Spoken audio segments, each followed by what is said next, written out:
Good afternoon, students. Today, I'm going to present an overview of point of view. I am creating this video so that you can refer to it anytime throughout the year, but especially for this unit on literary devices. Please be sure to write thorough notes. It's your choice what type of notes you would like to take. You can write Cornell notes, outline notes, or a thinking map that is appropriate for the information. What is point of view? Point of view is the perspective or eyes from which a story is told.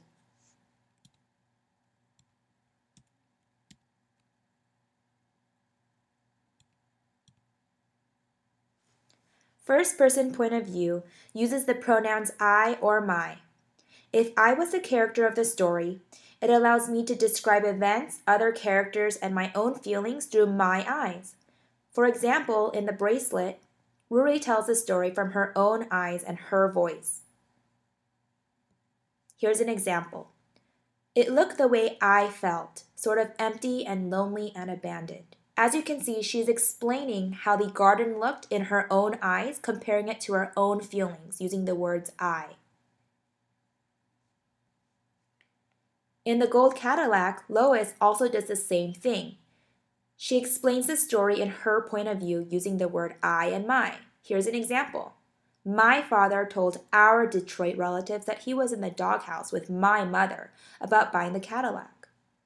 Once again, she is telling what is happening with her parents through her own eyes. Therefore, both Rory and Lois tell the story through the first-person point of view. Second-person point of view uses pronouns like you because the speaker is talking directly to the reader. Most of the stories we read in this class will not be in second-person point of view. But some things like the class guidelines or instructions that you see around the classroom that are like commands are in second-person point of view. Third-person point of view is when the narrator is not a character inside the story, but describes the story by knowing about all of the events and characters in that story.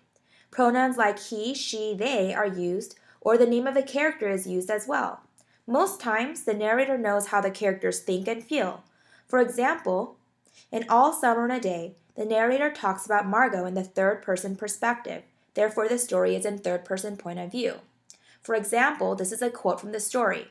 They stood in the doorway of the underground for a moment until it was raining hard. Then, they closed the door and heard the gigantic sound of rain falling in tons and avalanches everywhere and forever. In this statement, Ray Bradbury, who is the author and narrator, is telling us what he sees as the narrator. He is showing us what is going on by referring to the characters as they.